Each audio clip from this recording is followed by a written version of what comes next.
you guys. Oh my gosh, nandito na siya. Nandito na yung dowry ni Dan.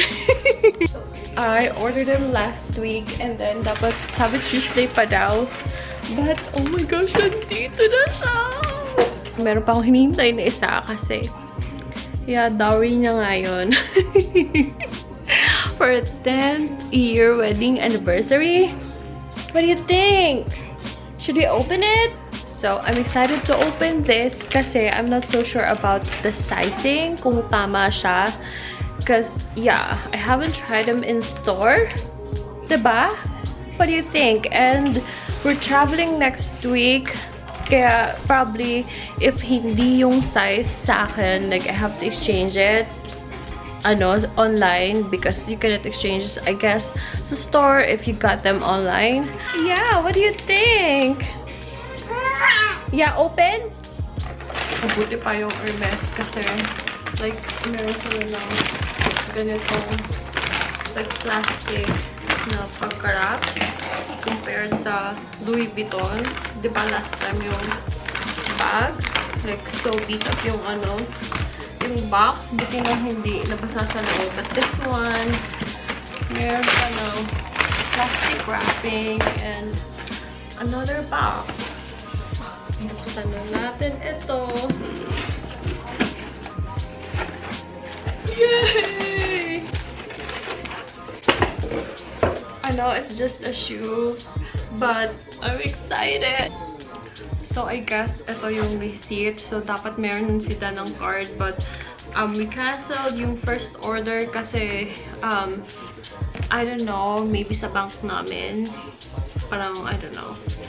But, yeah, hindi namin nalagayan ng card niya. I mean, ng happy, like, anniversary, chuchu-chuchu. Yeah, so, ito yung receipt. Ganyan. So, okay, buksan na natin. So, hindi ko alam kung magkakasya to sa akin. Kaya, I'm excited kung yes. Smells like leather. Hi! Decided to get yung white kasi nga wala yung brown. And I got them in size 38. Kasi, I don't know, yung binili kong shoes, pumunta kami ng Mexico, like in European size, it is size 38. And, I don't know, parang nagbago yung sizing ng, ko, paa. I don't know kung lumaki yung paa ko, but, oh my God! I'm so happy. I-try natin. So, I was thinking sana to get the, yung meron ng heels. But, oh my God, eksakto siya sa paa ko. Yeah, size 38 ako sa European size. Eksakto lang.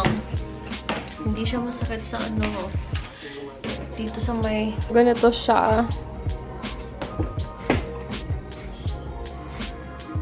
Ito yung, hey, what are you doing there?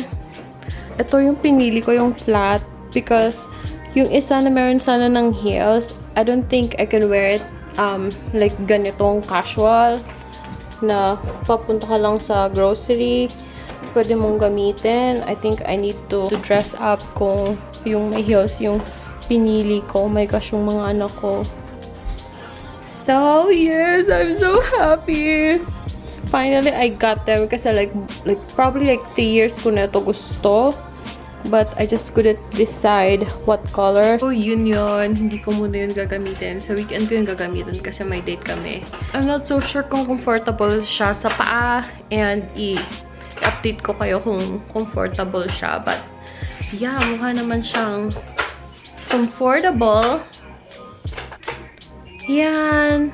And ang kalat sa bahay.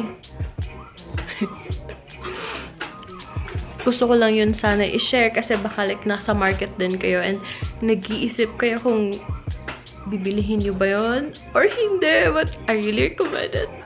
So yun.